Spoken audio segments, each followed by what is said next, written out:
হয়েছে। সুনীলদাকে আমার অসংখ্য ধন্যবাদ। আর সৃজন সাহিত্য পত্রিকা এভাবে এগিয়ে চলুক। আজকে 12তম জন্মদিন, আগামী আরও অনেক অনেক বছর এভাবে আমার শুভেচ্ছা রইল। আমি কবি সুজিত সাধুখা, কলকাতার নিউ আলিপুরে থাকি। এই সৃজন পত্রিকায় আমার একটা বই লেখা প্রকাশিত হয়েছে, আমার ভালোবাসা।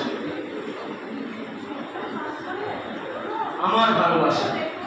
আমি যেদিন তোমায় ছেড়ে যাব, এই পৃথিবীর ধন সম্পদের মায়া ত্যাগ করে ধুলোয় মিশে দিয়ে তোমায় মনে করাবো কতটা ভালোবাসি তোমায়। তোমার শাড়ির আঁচলের তলায় আমার মায়া জাল, ওখানে খুঁজে দেখো আমার হৃদয় পাবে। নিঃশ্বাস ছেড়ে ওই আঁচলের ভিতর আমার গায়ে গন্ধ পাবে।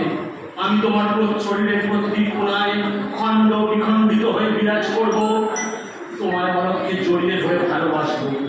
তুমি সুখী হলে আমি সুখী, তুমি দুঃখে থাকলে আমি দুঃখী। আমি তোমার শাড়ির আঁচলের কোণায় থেকে অশ্রু মোছাবো, তুমি অনুভবে বলবে, না না, এত কাছে এসো না, আমায় এত ভালোবেসো না, আমি এর যোগ্য নই।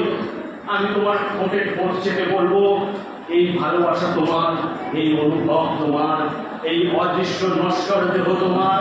আপন করে নাও আমার ভালোবাসা, ভালোবাসা দাও মরণের পরেও যে আমি তোমার। তোমার প্রতিটি রন্ধ্রে রন্ধ্রে আমার বসবাস।